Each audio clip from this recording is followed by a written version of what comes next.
Ce este distanțarea socială și de ce este ea atât de importantă?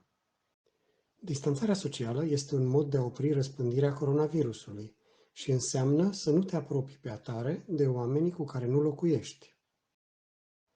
Ce se întâmplă dacă nu păstrezi această distanță socială? Poliția te va face să mergi acasă, chiar dacă ești acasă la prieteni.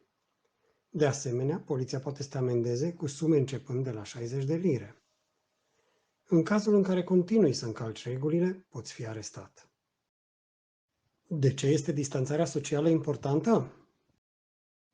Coronavirusul e foarte periculos și se răspândește cu ușurință. În felul acesta, putem da o mână de ajutor spitalelor pentru că o mulțime de oameni sunt bolnavi cu coronavirus. Fără distanțare socială, o mulțime de oameni se pot îmbolnăvi. Păstrând această distanță, mai puțini oameni se vor îmbolnăvi. Cum să te distanțezi social? Stai acasă cât de mult posibil. Ar trebui să ieși doar pentru a face mișcare, pentru cumpărături esențiale sau pentru nevoi legate de sănătate. Nu merge în vizită la prieteni. Nu primi prieteni în vizită la tine. Nu te întâlni cu prieteni în oraș și nu ieși mai mult decât e nevoie. Dacă trebuie să ieși, stai la 2 metri distanță de ceilalți. Dacă vezi un prieten afară, nu da mâna și nu vă îmbrățișați, în semn de curtoazie.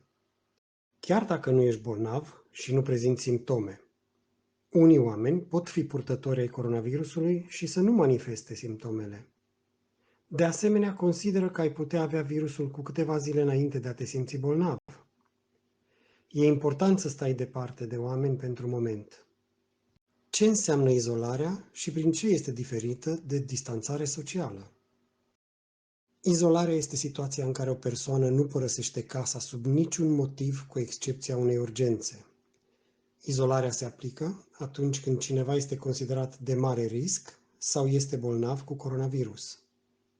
Știm că unii oameni se pot îmbolnăvi foarte serios dacă iau coronavirus. Numim aceste persoane ca fiind de mare risc. Dacă locuiești cu o persoană ce poate fi încadrată la mare risc, e foarte important să respecti distanțarea socială atunci când ieși din casă.